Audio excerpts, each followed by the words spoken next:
الذین عاہدتم من المشرکین فسیحوا فی الارض اربعۃ اشہر واعلموا انکم غیر معجز اللہ وان اللہ مخزی الکافرین وآذان من اللہ ورسولہ الی الناس یوم الحج الاکبر ان اللہ بریء من المشرکین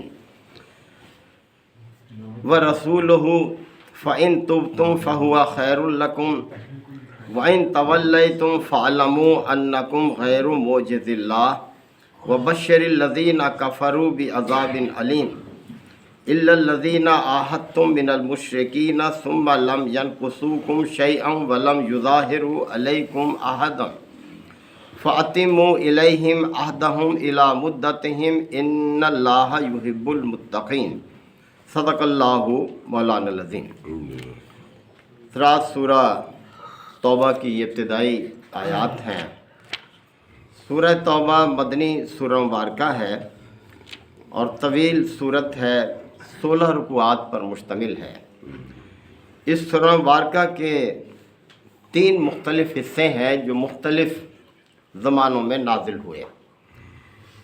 پہلا حصہ آغاز سے لے کر 5ویں رکوع کے اختتام تک ہے اور یہ 9 ہجری میں ذی قعدہ کے مہینے میں نازل ہوا یہ حصہ، کہ جب آپ صلی اللہ علیہ وسلم حج کے لیے حضرت ابوبکر صدیق رضی اللہ عنہ کو امیر مقرر کر کے روانہ کر چکے تھے اور پھر یہ حصہ نازل ہوا ہے۔ اور دوسرا حصہ 6 رکوع کے آغاز سے لے کر 9ویں رکوع کے اختتام تک ہے، جو غزوہ تبوک سے پہلے نازل ہوا۔ غزوہ تبوک جو ہے یہ رجب 9 ہجری میں اس کا زمانہ ہے۔ اس میں اہل ایمان کو جنگ کے لیے آمادہ کرنا، تیار کرنا، یہ مقصد یہ بیان ہوا ہے۔ اور تیسرا حصہ 10ویں رکوع کے آغاز سے لے کر آخر سورت تک ہے، جو غزوہ تبوک کے بعد میں نازل ہوا۔ اس سورہ مبارکہ کا نام سورہ توبہ بھی ہے اور سورہ براءہ بھی ہے۔ سورہ توبہ اس حوالے سے ہے کہ اس سورت میں بعض اہل ایمان کے قصوروں کی معافی کا ذکر ہے، کہ ان سے قصور سرزد ہوا، انہوں نے اللہ سے توبہ کی، اللہ نے وہ معاف کر دیا، اس لیے اس کا نام سورہ توبہ ہے۔ اور البراء اس لیے کہ مشرکین سے اعلان برات ہے، یعنی 8 ہجری میں مکہ فتح ہو چکا تھا۔ 8 ہجری میں جو حج ہوا وہ مشرکین کے طریقے پر ہی ہوا۔ آپ صلی اللہ علیہ وسلم اس میں تشریف نہیں لے گئے، کیونکہ رمضان 8 ہجری میں مکہ فتح ہوا تھا، اس کے 2 مہینے بعد ہی حج کا مہینہ آ جاتا ہے۔ پھر 9 ہجری میں جو حج ہوا ہے وہ اہل ایمان نے اپنے طریقے سے اور مشرکین نے اپنے طریقے سے کیا، لیکن یہ آیات نازل ہو چکی تھی سورہ توبہ کی پہلے 5 رکوع جو ہیں، اس میں اعلان برات ہے مشرکین سے۔ تو ابوبکر صدیق رضی اللہ عنہ تو روانہ ہو چکے تھے، ان کی امارت میں حج وفد جا چکا تھا، تو پھر یہ آیات نازل ہوئی۔ تو نبی کریم صلی اللہ علیہ وسلم نے حضرت علی رضی اللہ عنہ کو پیچھے بھیجا کہ وہ اس 9 ہجری میں جو یہ حج ہو رہا ہے، اس میں عرب کے لوگوں کے سامنے یہ آیات پڑھ کر سنا دیں، اعلان کر دیں۔ اور ان میں یہ 4 بڑے اہم اعلانات ہیں جو کہ اسی آیات میں آ رہے ہیں۔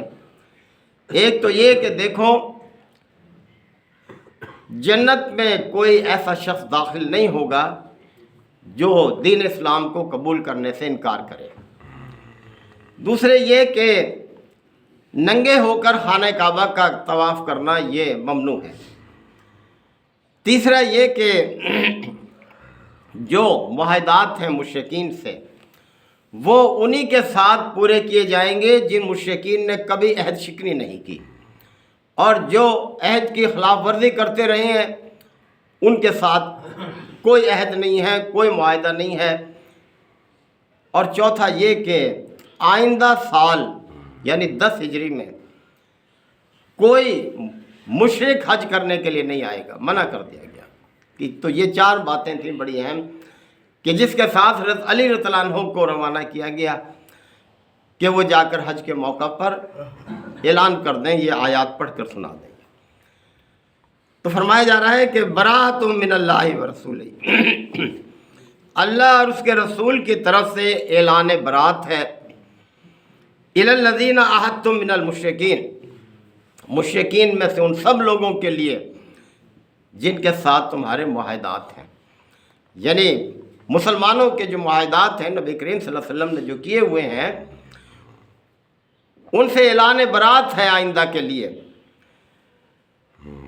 فسیحوا فی الارض 4 اشہر، پس تم اس ملک میں اب 4 مہینے اور رہ لو، چل پھر لو، یعنی حج کے موقع پر اعلان کر دیا گیا کہ اب تمہارے لیے 4 مہینے ہیں مشرکوں، اور چل پھر لو اس ملک میں۔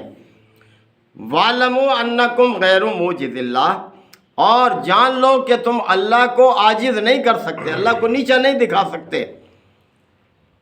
وَأَنَّ اللَّهَ مُخْزِي الْكَافِرِينَ، اور اللہ کافروں کو رسوا کرنے والا ہے، یعنی 4 مہینے کی مہلت دے دی گئی 10 ذی الحج کو،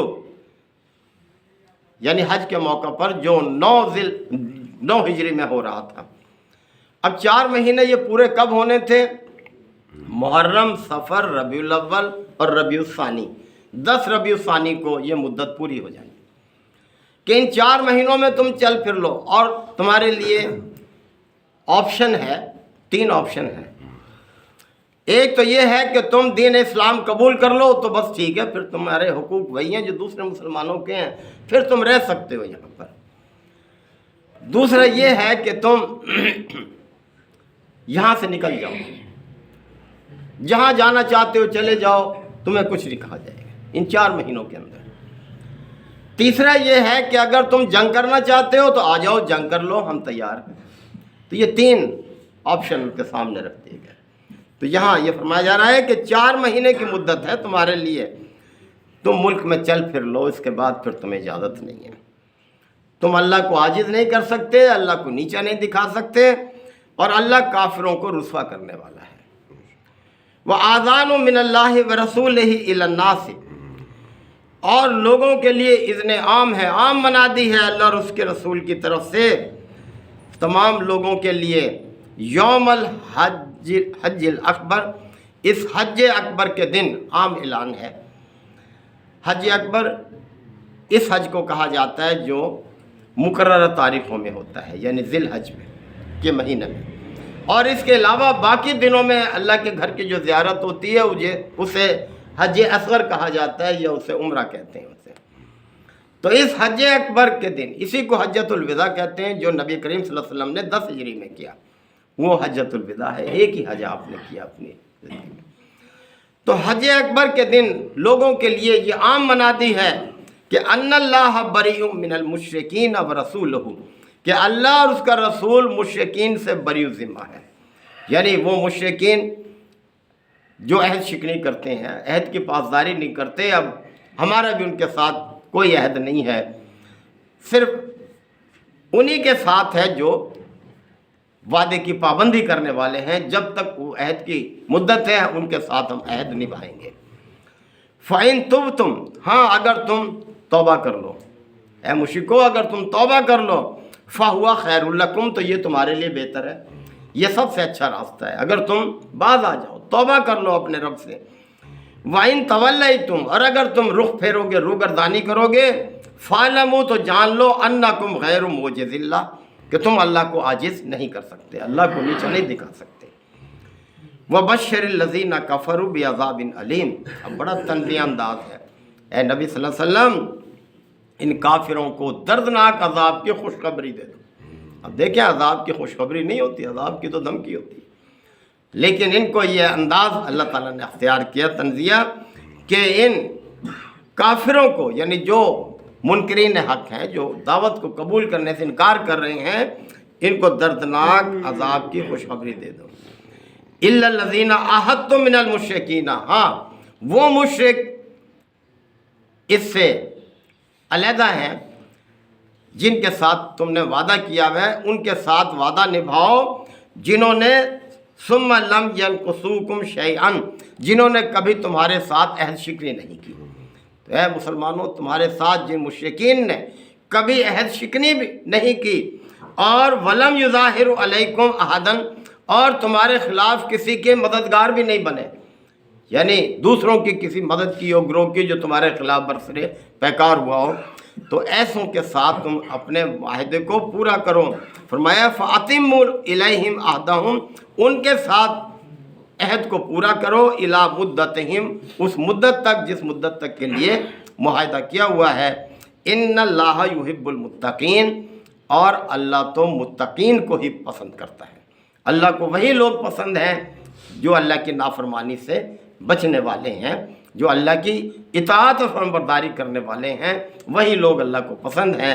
تو یہ بڑی اہم آیات تھیں جو حج کے موقع پر 9 ہجری میں سنا دی گئیں اہل عرب کو، جو بھی حج کے موقع پر آئے تھے، کہ اگلے سال کوئی مشرک حج کے لیے نہیں آئے گا، اور جنت میں صرف وہی داخل ہوگا جو دین اسلام کو قبول کرنے والا ہوگا، اور اسی طرح سے کوئی معاہدے بھی ان کے ساتھ جو ہیں نہیں ہوں گے آئندہ، جنہوں نے عہد شکنی کی ہے۔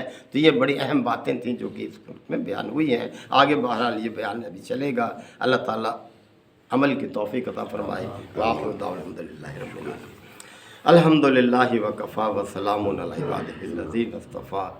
ربنا آتنا فی الدنیا حسنۃ وفی الآخرۃ حسنۃ وقنا عذاب النار وادخلنا الجنۃ مع الابرار یا عزیز و یا غفار یا رب العالمین۔ اللہم انک عفو کریم تحب العفو فاعف عنا۔ اللہم من احییتہ منا فاحیہ علی الاسلام ومن توفیتہ منا فتوفہ علی الایمان۔ یا شافی الامراض اشف مرضانا ومرضى المسلمین، یا قاضی الحاجات اقض حاجاتنا وحاجات المسلمین۔ اللہم اعز الاسلام والمسلمین، اللہم دمر اعداء الدین۔ ربنا تقبل منا انک انت السمیع العلیم وتب علینا انک انت التواب الرحیم۔